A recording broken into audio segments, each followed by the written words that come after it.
আসসালামু আলাইকুম। Hello guys, অন্যান্য ধর্মপ্রাণ ভাইদের প্রতি জানাই শুভকামনা। আজকের আমাদের সর্দার পরিবারের জন্য একটা নতুন অতিথি এসেছে, তাই দেখতে যাওয়ার জন্য আমরা গাড়িতে করে রওনা দিলাম।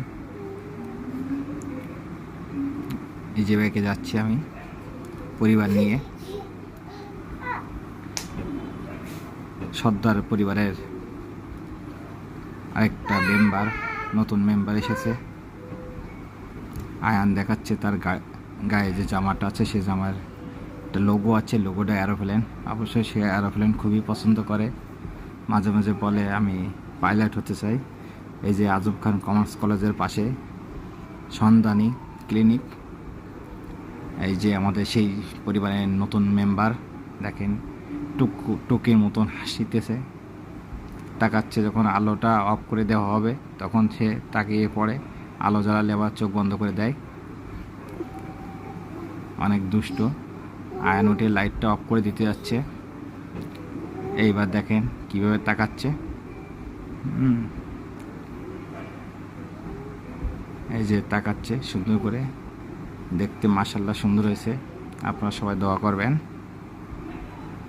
ছেলে বাবু হয়েছে, গোলগাল ছেলে বাবু।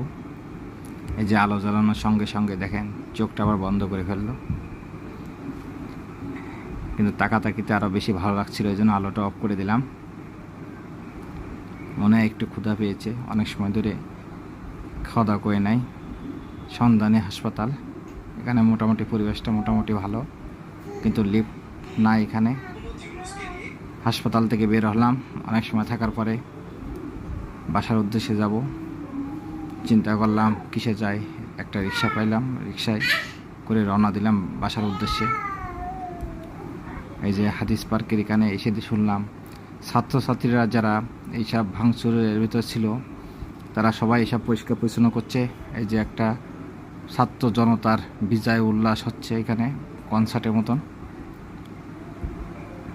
তো ছাত্ররা যে আন্দোলন করার সময় অনেকগুলো কাঁচ টোকরা বিভিন্ন ইটভাবে রাস্তায় এই পাশ ওপাশ পড়েছিল, তারা এখন নিজেরাই এইগুলো সরিয়ে ফেলছে, পরিষ্কার করছে, যেটা একটা মহৎ গুণ, অবশ্যই ভালো গুণ বলবো। ছাত্রছাত্রীরা এই কাজগুলো করছে। সামনে রাস্তাঘাট অনেক পরিষ্কার, এখন যাতায়াতের জন্য ভালোই উপযোগী। রিক্সা ভাই অনেক সময় ধরে আমাদের সাথে কথা বলল। ছাত্ররা এই যে ট্রাকে করে ঘুরে বেড়াচ্ছে, ময়লাগুলো তারা কালেক্ট করে পরিষ্কার করছে।